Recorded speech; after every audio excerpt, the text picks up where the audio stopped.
ഇന്ത്യയുടെ പരമാധികാരത്തിന് നേരെ വീണ്ടും ഒരു വെല്ലുവിളി. അതിർത്തിക്ക് അപ്പുറത്ത് നിന്ന് കേൾക്കുന്നത് കേവലം യുദ്ധഭീഷണിയല്ല, മറിച്ച് ഇന്ത്യയെ തകർക്കാൻ പാക് സൈന്യം കൂട്ടുപിടിച്ചിരിക്കുന്നത് മതതീവ്രവാദത്തെയാണ് എന്നതിന്റെ ഞെട്ടിക്കുന്ന മറ്റൊരു തെളിവ് പുറത്ത്. ഇന്ത്യയുടെ ശക്തമായ തിരിച്ചടിയായ ഓപ്പറേഷൻ സിന്ദൂറിനെ നേരിടാൻ പാകിസ്ഥാൻ സൈനിക മേധാവി അസീം മുനീർ ആഹ്വാനം ചെയ്തത് ഗസ്വായി ഹിന്ദ് ആണെന്ന സ്ഫോടനാത്മകമായ വെളിപ്പെടുത്തലുമായി രംഗത്തെത്തിയിരിക്കുന്നത് മറ്റാരുമല്ല, ഭീകര സംഘടനയായ ജെയ്ഷെ മുഹമ്മദ് തന്നെ. പാക് അധിനിവേശ കാശ്മീരിലെ റാവൽകോട്ടിൽ നടന്ന പുതുതായി റിക്രൂട്ട് ചെയ്യപ്പെട്ട ഭീകരരുടെ രഹസ്യ യോഗത്തിലാണ് ഈ വിവരം പുറത്തു വന്നത്. ജെയ്ഷെ മുഹമ്മദ് കമാൻഡർ ഇലിയാസ് കശ്മീരിയാണ് പാക് സൈനിക മേധാവിയുടെ യഥാർത്ഥ മുഖം തുറന്നു കാട്ടിയത്. ഫെബ്രുവരി 5 നടന്ന ഈ സമ്മേളനത്തിൽ ഇന്ത്യയുമായുള്ള സംഘർഷം കേവലം ഒരു സൈനിക നീക്കമല്ല, മറിച്ച് അതൊരു മതയുദ്ധമാണെന്ന് അസീം മുനീർ ഔദ്യോഗികമായി പ്രഖ്യാപിച്ചതായി ഇലിയാസ് കാശ്മീരി അവകാശപ്പെടുന്നു. അയാളുടെ വാക്കുകൾ ഇങ്ങനെയാണ്: യുദ്ധം തുടങ്ങിയപ്പോൾ, ആയുധങ്ങൾ പുറത്തെടുത്തപ്പോൾ, യുദ്ധവിമാനങ്ങൾ ഏറ്റുമുട്ടിയപ്പോൾ നമ്മുടെ സൈന്യാധിപൻ, അതായത് അസീം മുനീർ പ്രഖ്യാപിച്ചു, ഇത് ഗസ്വായി ഹിന്ദാണ്, ഇന്ത്യക്കെതിരായ വിശുദ്ധ യുദ്ധമാണ് എന്ന് അദ്ദേഹം പറഞ്ഞു. ഇതാണ് ബുനിയൻ അൽ മർസൂസ്, തകർക്കാനാവാത്ത മതിലാണിത് എന്ന് അദ്ദേഹം പറഞ്ഞു. ഇന്ത്യയിൽ ഇസ്ലാമിക ഭരണം സ്ഥാപിക്കുക എന്ന ലക്ഷ്യത്തോടെയുള്ള സായുധ പോരാട്ടത്തെയാണ് ഭീകരർ ഗസ്വായി ഹിന്ദ് എന്ന് വിശേഷിപ്പിക്കുന്നത്. പാക് ഭരണകൂടം കൂടെ ഉണ്ടായാലും ഇല്ലെങ്കിലും തങ്ങളുടെ ലക്ഷ്യം ജിഹാദ് മാത്രമാണെന്നും കാശ്മീരിനെ ഇന്ത്യയിൽ നിന്ന് മോചിപ്പിക്കും വരെ ഈ പോരാട്ടം തുടരുമെന്നും ഭീകരർ ഈ വേദിയിൽ വെച്ച് പരസ്യമായി വെല്ലുവിളിക്കുന്നുണ്ട്.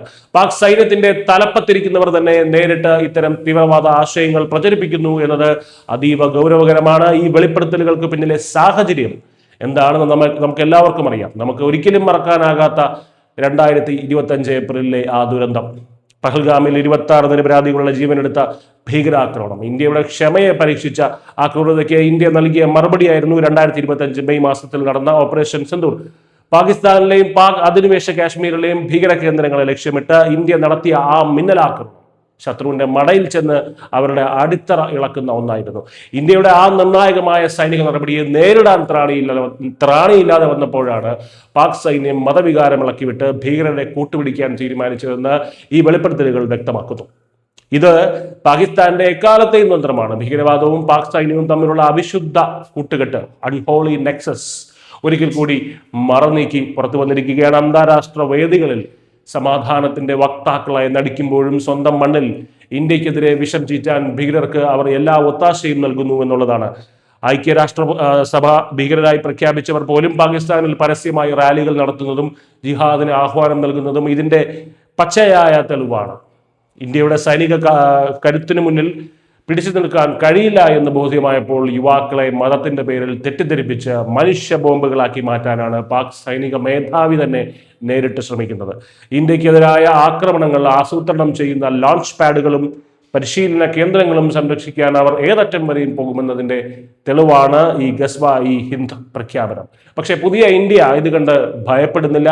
അതിർത്തിക്ക് അപ്പുറത്ത് നിന്ന് വരുന്ന ഏത് ഗസ്വായി ഹിന്ദിനെയും ഏത് ഭീഷണിയെയും നേരിടാൻ ഇന്ത്യൻ സൈന്യം സുസജ്ജമാണ്.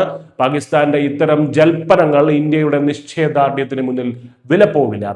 ഭീകരതയുടെ വേരറുക്കാൻ, രാജ്യത്തിന്റെ സുരക്ഷ കാത്തു സൂക്ഷിക്കാൻ 140 കോടി ജനങ്ങളുടെ കാവലായി നമ്മുടെ സൈന്യം എപ്പോഴും ഉണർന്നിരിക്കുന്നു. ജയ് ഹിന്ദ്.